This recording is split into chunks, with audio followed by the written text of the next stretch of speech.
you know, it's one of the trickiest things in the world to plan around is when you have an exponential curve, how long does it keep going for? Yeah. And I think it's likely enough that it will keep going, that it is worth investing the tens or 100 billion plus in building the infrastructure to assume that if that kind of keeps going, you're going to get some really amazing things that are just going to make amazing products.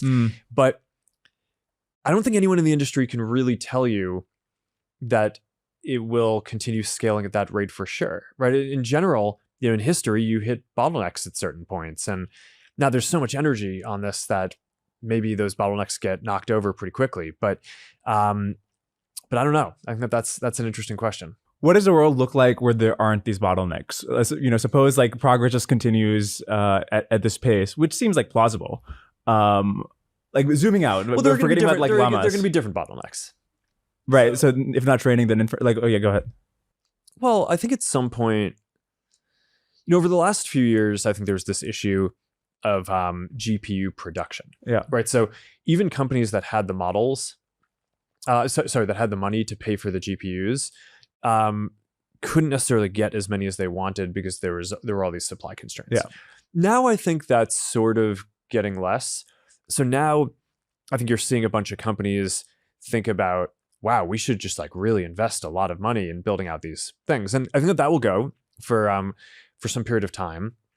I think there is a capital question of like, okay, at what point does it stop being worth it to put the capital in? But I actually think before we hit that, you're going to run into energy constraints, right? Because I don't think anyone's built a gigawatt single training cluster yet, right? And then you run into these things that just end up being slower in the world. Like getting energy permitted is like a very heavily regulated government function, right? So you're going from, on the one hand, software, which is somewhat regulated. I'd argue that it is more regulated than I think a lot of people in the tech community feel. Although it's obviously different. If you're starting a small company, maybe you feel that less. If you're a big company, we just interact with people. Different governments and regulators are, we have kind of lots of rules or that we need to kind of follow and make sure we do a good job with around the world.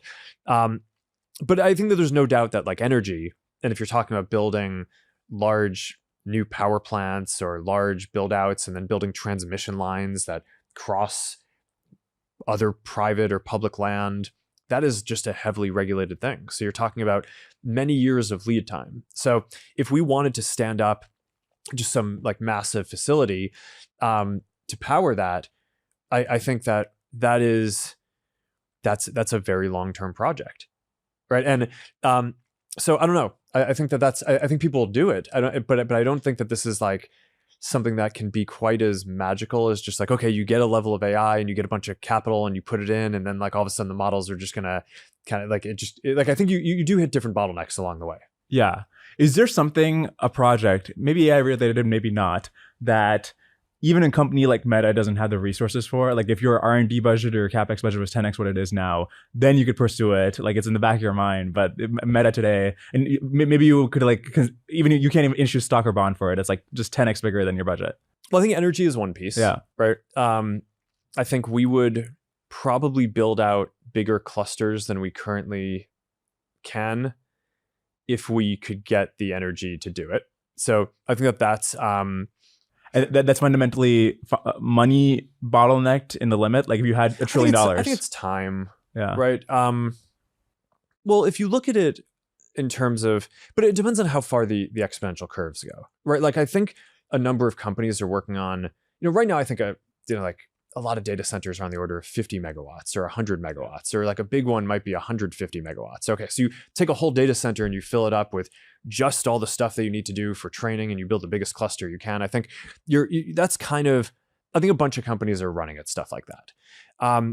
But then when you start getting into building a data center that's like 300 megawatts or 500 megawatts or a gigawatt, just no one has built a single gigawatt data center yet. So I think it will happen, right? I mean, this is only a matter of time, but it's not going to be like next year.